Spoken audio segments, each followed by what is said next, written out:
All right, so Storytime is back, which is awesome. Mm-hmm. And so I thought we'd start with a very simple story. And it is the story of Hárbarðs song or Hárbarðsljóð. And it is basically a contest of insults Okay. between Odin and dressed as disguised as Hárbarð the ferryman, and Thor, who wants to cross the river. And so the thing was that when I was sitting and looking at it, a little bit of like getting into who's saying what and so on, I thought, since they're both somewhat in disguise, I mean, at least Odin is completely in disguise. Why not have them instead of? I mean, because they're gods, right? So normally you would sort of have gods speak in a sort of high, sort of some kind of accent that sounds like a bit posh or just sort of a bit elevated in a way. So your usual accent then? So just my accent, yeah. just your speaking accent. Just how I talk, basically. You know. No, but no. But how about having them speaking in a kind of sort of London gangster, sort of almost like Peaky Blinders type thing? If they're throwing insults at each other, wouldn't that sort of fit? And if they're anyway in disguise, kind of, they wouldn't want to sound like what they are. Maybe. Yeah. So is that just your favorite accent? Is that what you're trying to tell me? No, I mean, you could also have one be Scottish, and be whatever, But like, I'm just thinking it would be fun because they're throwing insults at each other, and I think like the Peaky Blinder kind of thing going on. I think that'd be cool. Yeah, like a Cockney wide boy type situation. Bricktop from Snatch, yeah. Also, pretty gangster. I do have to say that there is a difference between Cockney and Birmingham. Just for anybody out there, I do know my Brits. I'm not that bad. But absolutely, there is, and I don't know if I could do a Birmingham Peaky Blinder thing, but just the idea of it, like Tom Hardy and that other gangster just insulting each other. I can't remember the other guy, his Italian counterpart, whatever. Just something like the whole. Yeah, I'm with you. Just the whole kind of Cockney kind of lower class, working class gangster from the streets, British attitude. I mean, you could just do my accent then. Yeah, your accent is difficult, actually. Because I just end up doing a kind of, like I said, like a kind of Jon Snow thing. It's not Jon Snow at all. I mean, you have a very distinct accent. I have to sit and really listen and try to really get you down. Anyway, go with what you've got. Before you get started, for anybody that hasn't listened to a Storytime episode before, obviously we're putting this one out public. We're going to do 2 of these every month. One's going to be public. One's going to be Patreon only. They're kind of a standalone series aside from the main podcast. If you haven't listened before, Jonas is going to read a saga or a story. He's going to narrate it in his lovely accents, and then we're going to talk about it, have a laugh, and they're generally just good fun. They're just good fun episodes, and you learn a little bit and get to hear the sagas as well. Yeah, exactly. But just before we start, by the way, I have a fun little story that I would like to just tell you guys. So I've started surfing now in Sri Lanka, and I fucking love it. Like it's awesome. So we talked about that the last time. I don't know if we talked about it exactly, Marissa. A surfing Viking, and that's new Instagram handle. What's that? My new Instagram and exactly the surfing Viking. No, I really love it. And it's a funny story. Like I bought these. I don't know if you can see, but I bought these swimming trunks a long time ago. I don't know if you can see it, but it says Wave Breaker. Okay. Right? So it's like 10 years ago or something. I just bought them because I needed some swim pants and they were the only ones that were there that looked sort of decent. So bought them, and I really felt really awkward with wearing them after I sort of just used them that one time. And so they've just been lying in a cupboard or whatever. Because, I mean, a wave breaker, I mean, come on, if you don't surf, it's fucking lame to go around with like, it's like those kind of skater people that walk around in skater clothes, but they don't skate. I mean, it's it's what it is. It's circa 2000 when you had all the guys wearing tap out t-shirts that thought that they were MMA fighters and went around saying that they were cage fighters, but weren't, but just wore the apparel. Exactly. So that's super lame. But now I can finally wear them without feeling heaps of shame. I don't know. I mean, who is this Jonas sat in front of me? You have a nice little floral Hawaiian style t-shirt on. You've got surf shorts on. You're out surfing. I don't know, man. I don't know. But I suppose I like variety. I suppose I'm still the same old Viking. I'm just a surfing Viking now. You could have 100,000 followers overnight. Just take pictures of you surfing. Yeah, that's true. Actually, maybe I should just forget about all the other stuff that I'm doing and just become an Instagram meme. Yeah, why not? Right, let's get going. Speaking of water and so on. So the story starts like this. Thor was traveling from the east and he came to an inlet. On the other side of the inlet was the ferryman with the ship. And Thor called, "Who is that pipsqueak who stands on the side of the inlet?" And he answered, "Who is that peasant who calls over the gulf? Ferry me over the water and I'll feed you in the morning. I've a basket on my back. No food could be better. I ate at leisure before I left home. Herrings and oatmeal. I've eaten my fill of these." And the ferryman said, "How proud you are of what you've done this morning. You don't know clearly what's before you. Sad are your kin at home. I think your mother's dead." Ooh, is that like an original Your Mama joke? I think so. It just goes straight to your mom's dead. Yeah, there's no like warm. It's not like your mom's so fat. It's just like your mom's fucking dead. Yeah, just straight in there. Straight in there. Oh God. What you say now, most people would think ill news. That my mother is dead. It doesn't look as if you own 3 decent farms. Bare-legged you stand, wearing your beggar's gear. You don't even have no pants on. Steer the oaken ship here, I'll direct you to the landing stage. Anyway, who owns this ship you're keeping next to the bank? Hildolf is called. He's sort of a Hillary Clinton and Adolf Hitler all rolled into one. that warrior was in council. He told me not to ferry robbers or horse thieves or Jews, but good men alone, and those who aren't recognized clearly. Tell me your name if you want to steer across the water, and you ain't coming over if your name is Bill Clinton.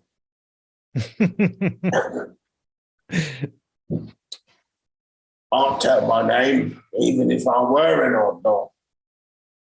On my home to all I'm known as Odin's son, brother of Melee, father of Magni, powerful leader of gods. With Thor you're speaking here. This I'll ask in return. What are you called? I'm called Harbert. I seldom conceal my name. Why should you conceal your name? Unless you have a quarrel with someone. But even if I had no quarrel, I'd defend me life. from such as you are, unless I were doomed. Is that a foreshadowing? Mhm. Unless I were doomed. Yeah, could be. I mean, right? How pathetic does it seem that Thor, this mighty god we see him portrayed in all different types, whether it's Marvel or whatever way, like this big powerful god, and he's begging for a lift across a lake, a river, whatever, by a ferryman. You would just assume he could swing his hammer and fly across or do something. No, the explanation comes here, Dan. This is the brilliant part. I mean, but there is a good reason for it. It comes here. It seems to me that it'd be an unpleasant labor to wade over the water to you and wet my balls. Okay. Oh, yeah. He needs some windbreakers. He needs He needs a surfboard and some windbreakers to get across that river. The fucking surfing Viking. Exactly. I mean, that's the thing. Like, that's the big problem. That's why the Vikings build all the boats and so on. They hated to get wet balls. You know, like it's just the worst. I mean, soggy balls. You know. I mean, I can attest. It's not good. It's not good. No. Especially if it's the only thing that's wet, right between your legs and you're walking. Yeah, that's a good down there. It is. On a serious note, it is a nightmare. If you ever have to walk through a lake or a river to cross, and even if it's not all the way up to your balls, it's just like if your pants get wet, it's just ruins your day. It's just a nightmare. It is, especially if it's cold, and we can assume it's cold because in the north. But I mean, I still think you're completely right, though. I mean, like, he's Thor. He can't get over the fucking water. Yeah, he's the giant killer, the protector of the gods, but he doesn't want to get his balls wet. It's the worst thing. It's his Achilles heel. His mother held him by the balls and dipped him in something. Yeah, he's blaming mother's dead. Anyway, so he goes on. I'll pay you back, you babe in arms, for your cheering words if I get over the water. And here I'll stand and wait for you. You've encountered no sterner foe since the death of Hrungnir. And this is what you're talking about. That Hrungnir I fought, a great spirited giant whose head I was made of stone, and yet I killed him and made him fall before me. What were you doing meanwhile, Harbard? I was with Fjöldar 5 winters long on that island called Allgreen. We fought there and reaped slaughter, tried out many things, cocaine and such, had the choice of many a go. How did you turn women to you? We'd had lively women, had they been loyal to us. We'd had wise women, had they been faithful to us. They wound their ropes from the sand, from the deep valleys they dug the ground. I prevailed over them with all my plans, slept with the 7 sisters. I got their hearts and pleasure from them. What were you doing meanwhile, Thor? Well, this is where it gets interesting, because they just keep... It's a rap battle. If it was a little bit more alliterating. I killed Thiassi, the powerful-minded giant. I threw up the eyes of Alvaldi's son into the bright heaven. They are the greatest of my deeds, which all men can see afterwards. What were you doing meanwhile, Harbard? It's just two typical men, isn't it? Yeah. Just there, who's just swinging the dicks, saying, look at what I can do. What can top that? Right? I mean, it's a rap battle. It's about who's got the biggest balls, who's have the most chicks, who who's the most fly motherfucker, right? That's what this is all about. Who threw some eyes into the sky and made the stars? Typical stuff. Yeah, exactly. Everyday shit. Or like what Hárbarð's going to say now, like, mighty love spells are used on the witches, those whom I seduced from their men. A bold giant, I think Cleveland was. He gave me a magic staff, and I bewitched him out of his wits. With an evil mind, you repaid him for his good gifts. One oak tree thrives when another is stripped. Each is for himself in such matters, that's what I say. What are you doing, meanwhile, Thor? I was in the east, and I fought against giants, malicious women who roamed in the mountains. Great would be the giant race that they all lived. Mankind would be as nothing on the earth. So, what were you doing meanwhile, Harbord?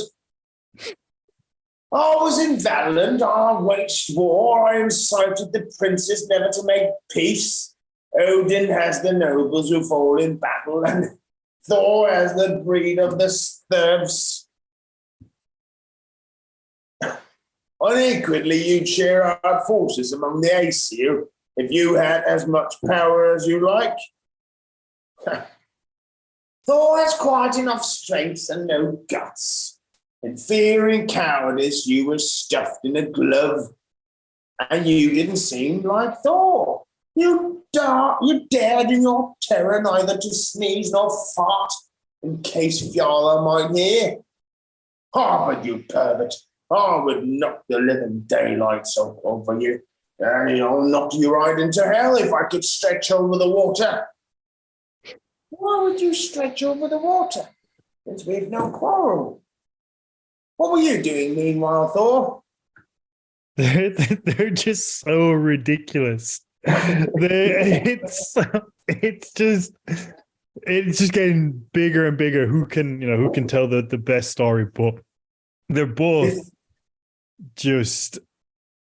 It is just ridiculous. But it seems like it's also a way to shoehorn in all these different stories or tell you a little bit about it. It's like, well, I did this, and Odin says, oh, well, I did this. And it's kind of a way to get all these different Easter eggs in, I guess. I mean, I think that it's kind of like what's it called? We're going back to Monty Python again. The four Yorkshiremen, where you're from. Yes. Mm-hmm. Where they're talking about how it was back when they were growing up, right? Mm-hmm. Yeah. And it just gets he used to live in the hallway, right? Although they had a house, but it had holes in the ceilings and there was water everywhere. Oh, we used to dream of a house, and then he lived in a hallway, and then a cardboard box, and then they lived in a bloody tin can on a rubbish tip, and it just gets worse and worse and worse until at the end, they're getting murdered before they get up in the morning, and the dad dances on their graves. Yeah. It's just complete and utter nonsense. And I think, I have actually had the thought about doing something like this at Midgardsljóð. It would be, I don't know if it's going to ever happen, but to actually do some of this as theatre, because it really does seem like this was intended for. Oh, yeah. At the royal court, right? Mm-hmm. At the royal court, people dressed up as Harbord and Thor, and then doing this to each other and making everybody laugh, right? Because the ridiculousness of it. That's exactly what it's for. Well, bring Ed Gamester along. Yeah, that would be brilliant. I mean, absolutely brilliant. And we would just rewrite it and make it totally modern, make it totally modern, rewrite it really well, not care too much about whether it's really what was said. Do what Neil Gaiman was supposed to have done, but do it right, and then have it at Midgardsljóð as a big theatre installation. Do like Hárbarðsljóð, do Lokasena, which is also hilarious, it's just about insults, and then rewrite it I think it could be a traveling play. We'll talk. Let's talk about this. We can make this happen. We'll make it happen. We'll talk to Ed. It's a good idea. Filmskrider as well, of course. Yes, absolutely. It is a really good idea. And we all know that person as well. We all have that person in our lives where if you say you've done something, they've done the one better. The one better. We've all come across them where it's like, oh, I did this, and their instant reaction is to say how they've done it one better, or they were in a worse position. Yeah. It's that is so irritating, actually. It is. Especially if you've known them long enough to know that it's bullshit. Yeah, exactly. And if you tell them to shut up, they'll say like, I once did that, I did once shut up, but you can never get out of it. Okay, should we go on? Let's do it. I was in the east and I defended the river where Swearan's sons attacked me. They pelted me with stones, yet they didn't get much advantage. Before me, they had to sue for peace. What were you doing meanwhile, Harbert? I was in the east. I was consulting with someone. I sported with a linen white lady and seduced her into a secret affair. It's all about the seduction of the women, isn't it? He's just fucking bitches. That's all he's doing. He'd catch a case nowadays. He'd be cancelled. Oh, yeah, Odin would be so fucking cancelled. Me too is coming after Odin. Oh God, he would be so cancelled. He would not stand a chance. No chance at all. He really does bring us. Yeah, Jimmy is saying Zeus was the same. Yeah, of course, all these little gods. Yeah, it brings a whole new meaning to it was a different time back then. It most certainly was. Better time, some would say. You know what? People are not with that comment, but in general, you always get these people. You see them pop up in like the different Viking groups, and they're always like, "Oh, I'd love to. I was born in the wrong era. I should have been born in the Viking age or whatever." And it's like, fuck off. No. You really. That in itself is an incredibly. For so many reasons, it's insane. It's an insane thing to say. First of all, you don't know how it was in the Viking age. It was shitter than it is now. I know that. Well, it was. That one's difficult to say. I find it difficult to say whether it was shitter, because imagine the kind of analysis you would have to make in order to find out whether it was shitter. You can say that chance of death was higher. Yes, for sure. Way higher, right? Mm-hmm. But was it shitter? Was it really shitter? Was the quality of life? I'll tell you one thing, and don't get me wrong on this, really, because this is important, actually, and it's something I've wanted to say many times when I hear people talk about, oh, it was shitter back then, it's better today. I think both saying that it was better back then and it's shitter today, or saying that it's better today and it was shitter back then, both those things are extremely difficult to say. And I'll tell you why. And this gets a little heavy maybe just for a second here. I have friends in Ukraine, yeah? Their life right now is shit. Like really. Like compared to what it was before, by any metrics that we would judge them by, judge their lives by. It's shitter because they're living in a situation where the work that we used to do is all gone. Yeah, they have to think in completely new. They have to completely all the time think on their feet every fucking day. Mm-hmm. They don't know if a rocket's going to fly into their house. Then on their side, it's not the one that's been hit the hardest, but it is being shelled all the time. Yeah. But what Natasha said to me, which was so, so beautiful, and she said it in this way as a positive thing. She said, one thing that's happening right now is that every day we tell each other that we love each other. We don't waste one fucking second. Before the war, we were constantly in our heads, constantly thinking about the next, what's going to happen in a year, what's going to happen in 2 years, what's going to happen here and there. We're constantly planning for the future. We're very, very rarely present with each other right here and right now. But now we are all locked on your phone. Exactly. But now they are, because they won't rest a second, because the next second could be their last. Or there could be something crazy thing they have to, someone's been bombed over there, they have to go help someone or whatever. It's always like that. It's a minute by minute, hour to hour kind of life. Very, very present all the time. And there's something to be said about a life with a time where things were harder, where they had to be in the present a lot of the times, because if they weren't, they could be in big, big trouble. So we should be careful with judging the past with our minds today. At the same time, saying today, sitting in your fucking, chilled out, this and that, saying, oh, it would have been better if I would have been Viking. Maybe not, bro. So anyways, that's an aside. But I think it's worth thinking about that kind of thing. Mm-hmm. No, it's a fair point. And, it takes those moments where everything changes for you to be on, present, and brings you back and pulls you out of your own asshole, effectively. You kind of just, you can't, you have to be there, and you have to be there for other people. I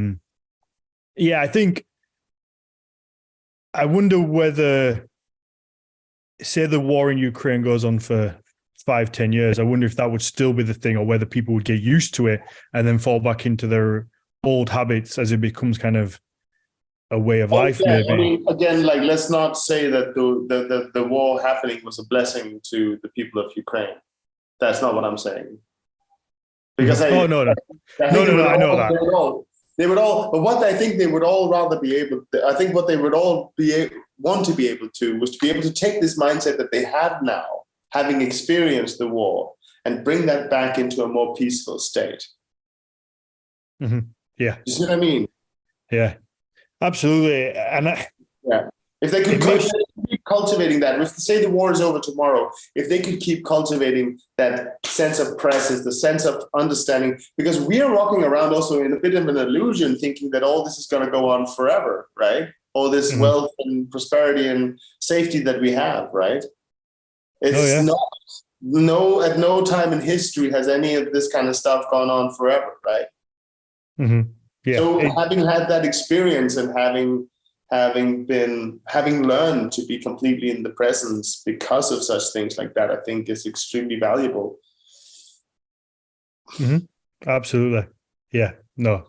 Should we get back to the? Should we get back into Odin and his Me Too shit? Yeah. Okay. Seduced her into a secret affair. I made the gold bright one happy. That girl gave me such pleasure. Well, we've got things to be had from the girl there. I'd have needed your help, Thor, to hold the linen white girl. I'd have helped you with that if I could have managed it.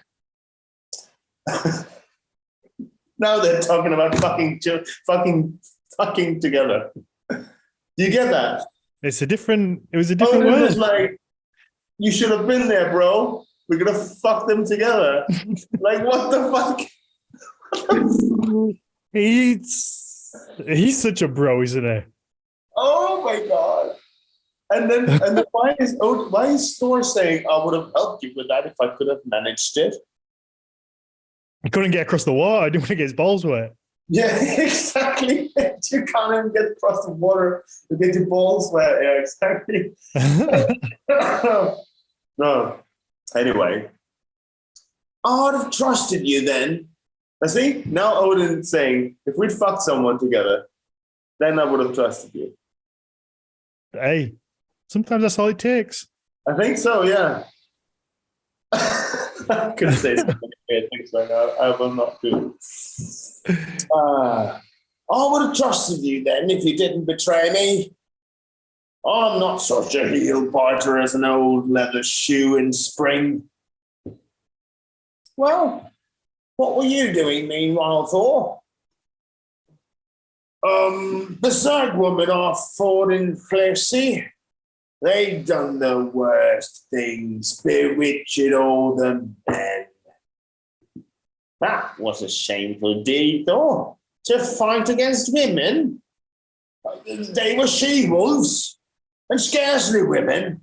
They battered my ship, which I had beached. They threatened me with iron clubs and chased Shelfie away.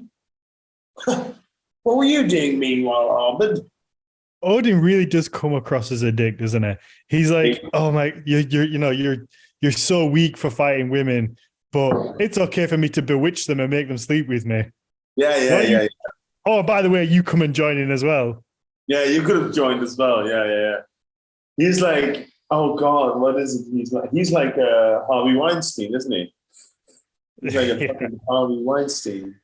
Mm-hmm. But it wasn't him I was thinking about.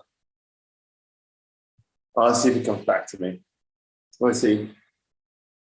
Harbord said, I was in the army which set out there to make battle banners and battle banners tower and the spear red. This is tantamount to you saying that you want to wage war upon us. I'll compensate you for that with a ring for the hand, which arbitrators use, those who are willing to make settlement between us. Okay, so here it gets weird because I didn't hear anything very despicable, but Thor says, where did you find such despicable words? I've never heard words more despicable. What did he say before that? Hang on. Let's see here. There is a star. I need to figure out what this. He said, I'll compensate you for that with a ring for the hand, which arbitrators use, those who are willing to make a settlement between us. But there's a star here. Let's see. No. Yeah, it doesn't sound like anything too major. In this version I have, I don't even get the fucking... You don't get the notes. Maybe we'll just have to assume it was an absolute zinger, and he's got him. Yeah, this is the problem. This is why we could have used Matthias, right? Because he would understand why that is despicable words. Mm-hmm. Fucking hell. Does anyone here in the chat understand why that is a particularly evil thing to say? Do you want to read it again? Yeah. So basically, I think it starts over here. That Harbord says, I was in the army, which set out here to make battle banners tower and the spear red. And the red spear would have been better. Why didn't he? Obvious. No, anyways. And then Thor says, this is tantamount to you saying that you want to wage war upon us. And then Harbord says, I'll compensate you for that with a ring for the hand, which arbitrators use, those who are willing to make a settlement between us.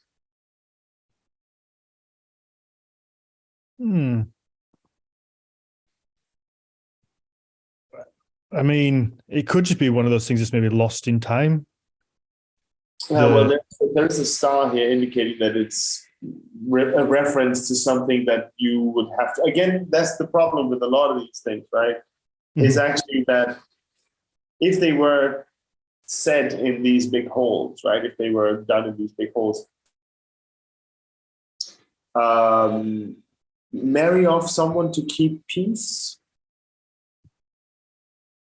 Yeah, maybe. Yeah. Is he talking about waging war and the rings? Maybe it's marrying. Ring for the hand, yeah. Maybe he's threatening to marry Thor off. Yeah. Just Maybe he's saying to Thor that he'll marry him. maybe. Well, maybe. I don't know. Maybe. Who knows? Let's carry on, and we'll have a look, and if we find anything, we'll put it in the show notes. Yes, I mean, that would be really great. I mean, maybe just ask Matthias about these stances, 40, 41, and 42, and 43. Because here it gets really fun as well. Like, maybe it'll be answered later further down. Okay. So because Thor then says, "Where did you find such despicable words? I've never heard words more despicable. This is 1,000 years ago, or, at any rate. I got them from those ancient men who live in the woods at home. That's giving a good name to burial cairns when you call them the woods at home. That's how I think of such things. Your glibness with words will bring evil upon you. If I manage to wade over the sound, louder than the wolf, I think you'll howl when I get you a blow from my hammer. Sif has a lover at home. He's the one you want to meet, actually, if you want to have a trial of strength. You speak carelessly of what seems worse to me, coward. I know you're lying. Truth, I think I'm saying. You're slow in your journey. You'd be now well on your way, Thor, if you'd managed to get in the boats. Oh, but you pervert. You've held me up for far too long. I never thought Asa Thor would let a ferryman make a fool of him. Well, I'll give you some advice now. Row the boat here. Let's stop this mocking. Come and meet the father of Magni. You know what this reminds me of? When Rocco steals one of my socks in the morning, and he steals it, and he's about 10 foot away from me, and I'm like, "Come here," and he just looks at me, and I'm like, "Rocco, come here now." And he just looks at me and starts chewing my sock, and then he'll come like half the way to me, and then he'll drop it, and I'll walk over to get it, and he'll pick it up and run away again. And it's just like that toying with where you can't do anything about it. It's like, and you can feel Thor getting more and more angry. He's so pissed. Get here, and he can't do anything about it because he doesn't want to get wet balls. He can't, because he doesn't want those fucking wet balls, man. Like,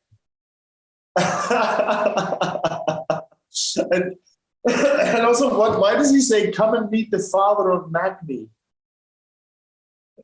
Yeah. Anyway. Maybe it's just. Anyways, it's that's exactly what's going on here. Go around. Okay. Jonas, just put a pause in it. In the chat, there's a note from Carolyn Larrington's translation. Oh, great! More than referring back to the anus, and the author thus be an invitation to homosexual.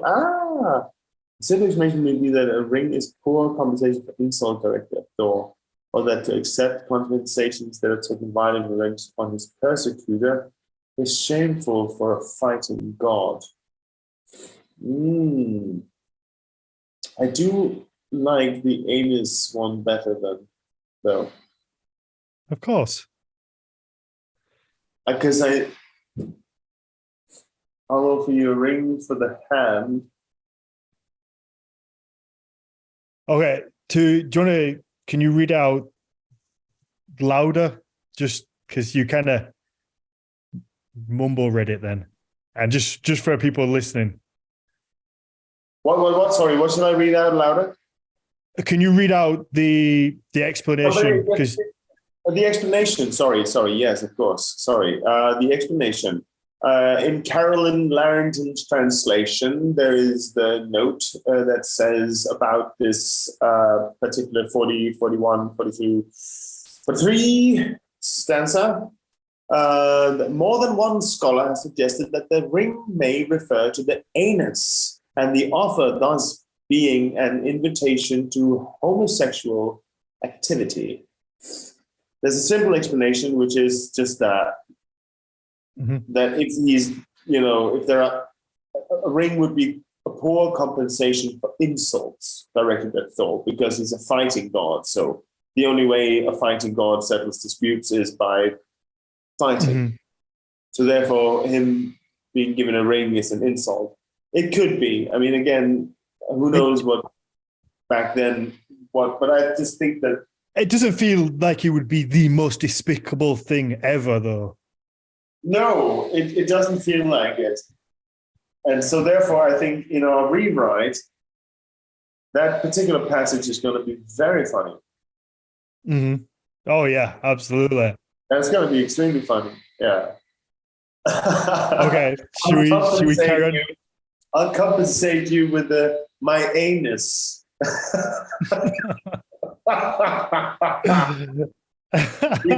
You get to fuck me.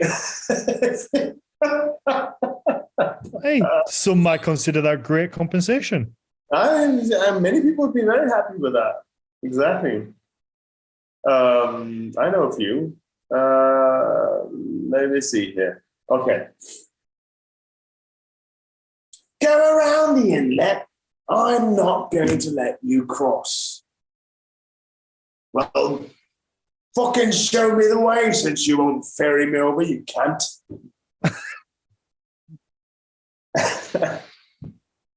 It doesn't take long to show. It does take long to go, though.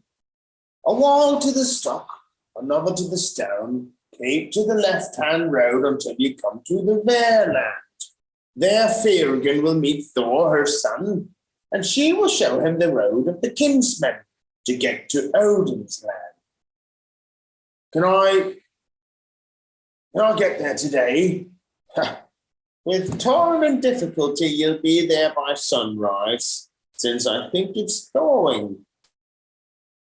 Listen here, you fucking bastard. Short will our conversation be now, since you answer me only with jeers and fucking insults. I'll reward you for refusing to ferry me if we meet again. Get stuffed. And that's it. What a wanker. Complete fucking wanker. And here it's like, I find it really interesting. Like, why would a whole thing in the Poetic Edda be dedicated to Thor and Odin, so father and son, insulting each other? What is Odin's point with insulting Thor? This is what I don't understand. That's why it just feels like it's a fun way to tell all these little quip bits of other stories or little things that have happened, and to get this information in there without giving them this space for their own story almost. Yeah, probably. But yeah, probably. I mean, or maybe just give him a lift. Just fucking get him there. Like, and if there are no other boats, is this the only one? I mean, yeah, I think maybe it is just, again, like Matthias has pointed out several times, that it might just be that what started sounding like Arthur Shelby there at the end. Lol. Yeah, that's true. It was the fucking bastard. You fucking bastard. You do, yeah. You do sound like Arthur. Yeah, I did a bit, didn't I? Oh yeah. Oi, fucking bastard. Yeah, exactly, Kelly. Oi. No, I really think we should rewrite it. I think again, it's just good fun, man. It's just good fun. Yeah. Maybe Matthias is right that perhaps this was not something that they would have written down like this in pre-Christian times. It's possible that it bears the sort of mark of it being written in a Christian time where there was a point to making the gods look silly. Yeah, it's humiliating Thor. You can't cross a simple lake, river, whatever it is. It's like you're so puny, you're meant to be this god, but you can't even get across here. Yeah, exactly. And Odin also points that out several times, right? Like, you're making a ferryman make a mockery out of you, right? Yeah. I didn't think that Thor would like. Yeah, I think. Oh, what's Kelly saying there? That makes sense. Yeah. At Games, then Jonas Lorentzen presents at Make Us Lord, sponsored by Horns of Odin. Yeah, I like it. Let's do it. It would be good fun. I mean, yeah. I think we should do it for sure. Oh yeah, absolutely. Oh, it would be so good. It would be so good. It really would work. We'll have to write to Ed and find out whether he'd be down for it. He is quite busy with his Ragnarok thing, right? He is. Seems to be going super well. And that's a little plug for Ed that he's doing that at Jorvik at the beginning of February. So if you are going to Jorvik or in and around the York area, do get tickets for that, because it's so much fucking fun. It is a lot of fun. I can't believe I haven't seen it yet. It really sucks. You just surf over here, and we'll surf over here, and we'll go watch it. Yeah, no, but he's gonna do it for a while longer, no, isn't he? Yeah, he's going to do it for a while, so you'll have many chances to catch it, I'm sure. Yes. Yeah, I mean, but like this one would be fantastic to do as a proper theater, and then rewrite it and just do all. So what we're going to do is we're going to find the most outrageous theories that any scholar has ever had about this particular poem or story, and then we're going to use those only. So only anuses, cocks, and balls, and that kind of stuff. You know what? That just reminded me of a really funny story that I have about a friend of mine. And I'm sure he wouldn't mind me telling this on here. So I'm going to tell it anyway. Fuck it. He'll get over it. I won't name names. But they just reminded me of what we could do for the scene of the anus. Because, and we'll end on this. It's a friend of mine. When he was young, he was maybe like 6, I guess. He was at home with his mum. And like, they were just like had this silly little game of like mooning each other. It was just like a silly little thing, just make them laugh. Like he'd like run past and like moon his mum and then run off, and then she like might do it back or whatever. It's just like a silly thing. And then obviously he was young, he didn't really understand what this was. He like just ran in, pulled his pants down to moon his mum, but then just like spread it. Like, because he was a kid, just like spread the cheeks, showed everything. And he said like his mum just stopped and was like, "Don't do that. Don't ever do that. Don't ever do that again." Okay, listen. And he said like he just remembers that moment of like how he was like this fun, lighthearted thing, and he just didn't know, didn't know anything, and she was just like, "Don't ever do that, please." But Daniel, the thing is that you're telling this about a friend of yours, right? It's like just one of those things. It was a friend of mine who did this. Oh, are you sure? If it was me, I would admit if it was me. No. Because I can tell you that when I was about 14 to 15, my uncle took me to New York, and we were there for a week. It was something he gave me a confirmation gift. You know, confirmation. Is the same thing in English? Like confirmation, when you're like 13, 14, you go to the church and you're confirmed in your belief. I think it's called confirmation. I think it does exist, but I'm not really around. Confirmation, right? There we go. Okay, so he bought this for my as a gift for him and I, and then so we went to New York and we got really chummy on this ride. It was the longest time I'd ever spent with my uncle because he lived in Copenhagen, I lived in Bornholm, a little island, and so we got really chummy, and me and my friends, we would do things like that as well, like moon each other, like freak each other out, try to do different things to freak each other out, right? And so one time I got the idea when I was in the bathroom that I'm gonna moon my uncle, right? So I did exactly that. I took it one step too far, and I showed his fucking asshole, right? And my uncle was so shocked. He didn't know what to say. He was just like, "What? What?" Because the mooning is perfectly acceptable. It's just a little bit of fun, but there's something that's there's an asshole. I mean, there's a turning point. There's the bend in the spread just turns it from an innocent thing to just something else. Kelly is saying the awkward plane ride home. Yeah. What has been mooned cannot be unmooned. That's correct.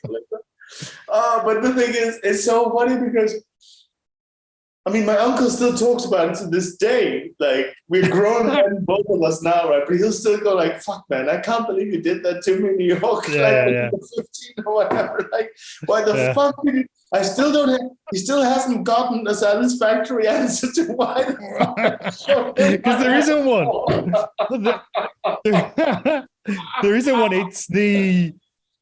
It's that one-upmanship of almost in the story of, you know, you've done one thing and you want to go the next level up, but when you're younger, you don't quite understand the boundaries. Exactly. Oh, okay. Let's get out of here. Okay, if you've enjoyed this, we do have a full back catalogue of story times on the Patreon. We have the whole Saga of the Volsungs on there, so you can pop over onto Patreon. It's just Patreon/Nordic Mythology Podcast. Get the full back catalogue. And again, we're going to be doing 2 of these a month. One's going to be public, and then one's going to be Patreon only. So if you do enjoy, please take a moment to just check out the Patreon. It helps us keep the lights on, keep filming. Helps, you know, get Jonas here. I'm gonna buy you a microphone and some headphones and send them to you so we can get as good quality order as possible. And that's all because of people on the Patreon that, you know, that help support that we can do that. We can get you, we can keep people in a job effectively. So yeah, if you enjoy it, please leave a 5-star rating and a positive review wherever you get your podcasts.